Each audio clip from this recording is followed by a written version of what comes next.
Well, welcome back to the group, everybody, and week number 2 of our series, I Want a New Family.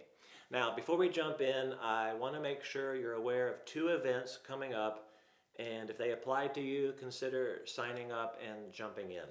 The first is our partnership class. Now, partnership is where we talk about the vision and the mission of Christ Church, the values that we hold in practice. We talk about what we teach as a church and all of the next steps that are available for you to take as you grow in your relationship with Jesus.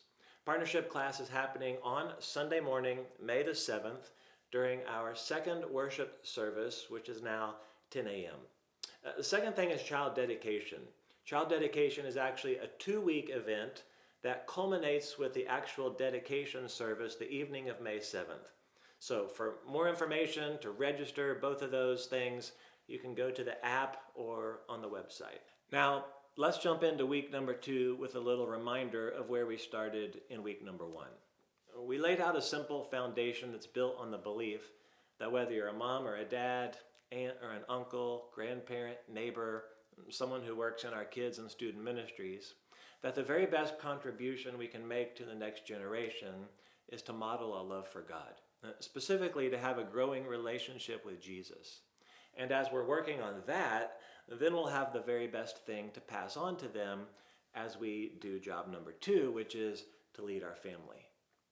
And here we are in week number 2, and it's just a little bit different than anything I've ever proposed in a parenting or family type series.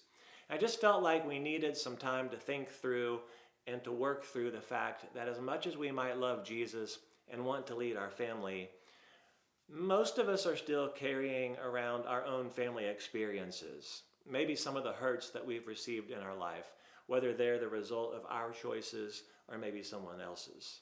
And so as we influence the people around us, we're passing down something to the people we're trying to lead. It may be things that we learned from our parents.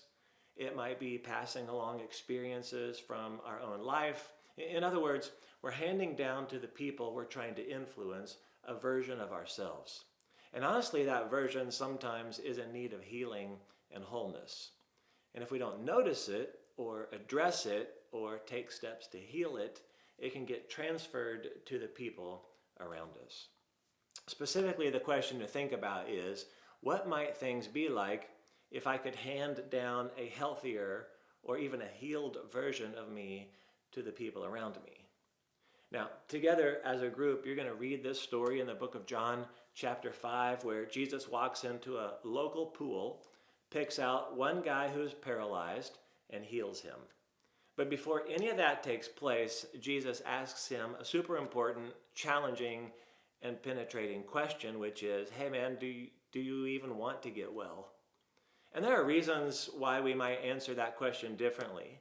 But if you can at least look in your life and say, yes, I know there are some things that can be better or different or healthier, then the next question to ask is, okay, specifically, where do I need healing in my life? It's probably going to take more than one meeting and conversation for some of us to unpack this. And so I want to give you as much time in your group as possible to discuss this.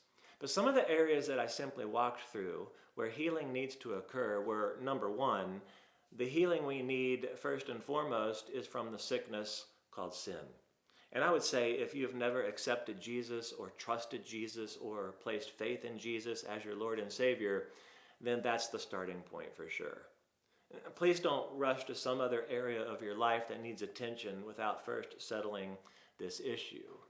Because when you have a relationship with Jesus, He brings a whole new power in your life that can best bring you the healing that you need. And then some of us need healing that's physical. Others of us have relational wounds. A good number of us need to address our emotional and mental health.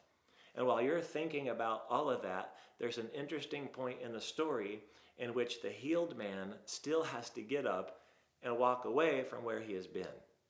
And we laid out this formula in the message that when it comes to salvation, it really is Jesus plus nothing leads to salvation. But when it comes to inner healing, it's likely Jesus plus something. So as you do the hard work and identifying what needs healed in your life, part of that work is to figure out what your next step is to move into wholeness. And it might mean going to a doctor. It might mean to seek out medication. It might mean to go back and have a conversation with someone and forgive them. It might mean to seek out professional counseling. So, what might be an area of your life that needs healing? Or you just know it can be better if you do a little work with Jesus' power and help. And all of this begins with honestly answering the question, do I want to get well? Because a whole and healthy and healed you is the best gift you can give to the people around you.